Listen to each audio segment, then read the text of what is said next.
Hi, Julia here with Read With Me 2020. Today we're going to finish Wallace and Grace Take the Case. We're on chapter 3. Who's in the garden? Wings in the air, eyes on the ground, said Wallace. Follow me. He flew off to the garden. The garden had a tall fence to keep critters out, but Wallace flew over the fence. Grace flew over the fence. Edgar crawled under the fence. The fence was not very good at keeping critters out. I saw the ghost over there, Edgar pointed to a big bush with pink flowers. Wallace looked closely at the bush. Do you see what I see? He asked Grace. I sure do, said Grace.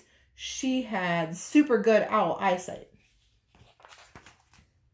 Do you see the ghost? Asked Edgar. His rabbit eyes weren't so good. No, we saw paw prints in the dirt, said Grace, and that is a clue. Paw prints, wrote Wallace in his notebook. Show us your foot, Edgar, said Grace. Edgar lifted one foot. He wobbled to the left, he wobbled to the right. Standing on one foot was tricky. Wallace and Grace looked at his paw. Edgar's paw is not the same as these paw prints in the dirt, said Grace. Edgar's paw is bigger. That means that Edgar did not make these paw prints, said Wallace. Someone with smaller feet was in the garden too. It was the ghost, cried Edgar. Hold up, said Wallace. You saw a floating ghost, right? Yes, said Edgar. A floating ghost would not leave footprints, said Wallace. Floating means flying, not walking. Aha, cried Grace. She felt less scared now, and these prints looked like animal paw prints. But what about the white floating thing? Asked Edgar. Said Wallace. We need to investigate, Grace told Edgar. That's a big word for a look around. Wallace stepped closer to the bush. Yoy, he cried, look! White fabric poked out from under the bush. When Wallace twisted his head almost all the way around, owls can do that. Do you see what I see? Wallace pointed at the yard. Grace twisted her head around, too. I do, Grace grinned. Edgar tried to twist his head around. Ow! Rabbit heads don't do that. Not fair. No fair, cried Edgar. He stamped his foot. I do not see what you see. Look at the bed sheets on the line, said Wallace. Do you see the empty clothespins? Asked Grace. Yes, said Edgar. He scratched his ear. What does that mean? The empty clothespins mean that one sheet is missing, said Grace. There were 3 sheets when we were playing hide and seek. Now there are only 2 sheets. The missing sheet floated under this bush, said Wallace. Edgar, you saw a white bed sheet floating, not a ghost, cried Grace. Case closed. Shake, shake, flap, flap. Grace did a celebration dance. They had solved the case. Excuse me. Edgar held up his paw to stop the celebration. Bed sheets do not make spooky noises, and I heard spooky noises. The rabbit is right, said Wallace. Grace stopped dancing. We forgot about the Night Owl Detective Agency Rule 2, said Wallace. What's that? Asked Edgar. Rule 2 is, the case is not over until everything makes sense, said Grace. A bedsheet making spooky noises does not make sense, said Wallace. Case not closed, said Grace. We need to investigate more. Wallace followed the paw prints around the bush to the fence. Look at this, he said. The dirt by the fence was all dug up. A sheet would float over the fence, said Grace. Something crawled under the fence right by this bush, said Wallace. It wasn't me. I came in there. Edgar pointed to the other side of the garden. We need to see what is under the bush, said Wallace. They stared at the bush for a long time. Was the ghost hiding under there? You first, said Grace. No, you first, said Wallace. Someone do something. I'm hungry, said Edgar. Fine, I will be courageous, said Grace. Courageous was a big word for brave. Are you sure? Asked Wallace. Grace was not sure, but she stepped towards the bush anyway. Thump, thump. Grace's heart beat loudly. She took another step, then another. She bent down near the leaves. What would she find? And then they heard it. The spooky noise. Mew, mew, mew. Grace tumbled back in fear. Oh no, the ghost, cried Edgar. He began to hop away. Hold up, said Wallace.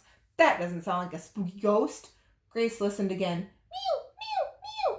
Then she looked down at the tiny paw prints. The prints matched the noise.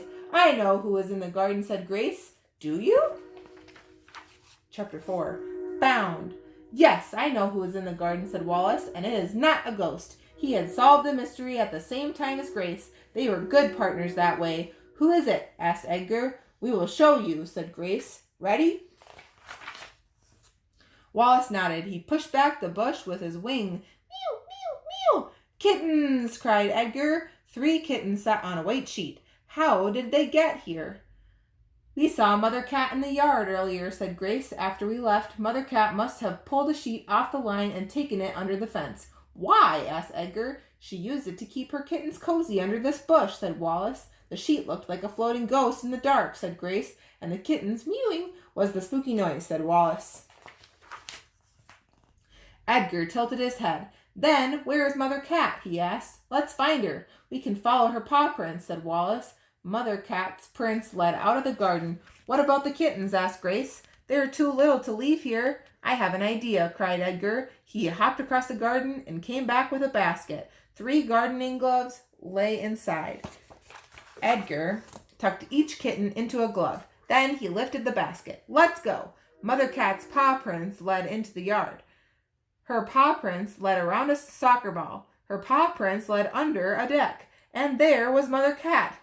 Meow, she cried. What are you doing with my babies? Edgar handed her the basket. We found them all alone. Mother Cat hugged the basket close. I left to find food. I was so hungry. Tell me about it, said Edgar. I was coming back but then I saw 2 owls in the garden. I got scared, she said. That's funny, said Grace. I was scared of you when I thought you were a ghost, but you were scared of me. Hey, why wasn't anyone scared of me? Asked Edgar. Rabbits are not scary, said Wallace. Just saying. So the scary ghost in the garden was really a cat and her 3 kittens, said Grace. Wallace and Grace solved the case. Thank you, cried Edgar. He tried to copy Grace's celebration dance, but shaking made him dizzy. He plopped onto the ground. He hopped back up. Can I go eat my kale now? Eat away, said Wallace. Edgar carried the basket of kittens with him back to the garden. Mother Cat went too. She placed her kittens gently under the bush and tucked the sheet around them. Wallace and Grace flew back to the old tree. They watched Edgar munch on kale. He looked happy to share the garden with Mother Cat and her kittens. Wallace wrote in his notebook, No ghost! Case closed, said Grace. She turned to Wallace, but he wasn't on the branch. Wallace was flying. She flew after him. He landed by a rock. I spotted this, said Wallace. He gave Grace a shiny gum wrapper. She liked shiny things. And I found this, said Grace. She pulled up a long, slimy earthworm. Wallace liked earthworms. They were good at finding things. They were detectives. They solved the case, and it was just some kittens. Who knows? Maybe you'll solve a case tomorrow. Bye, guys. See you tomorrow.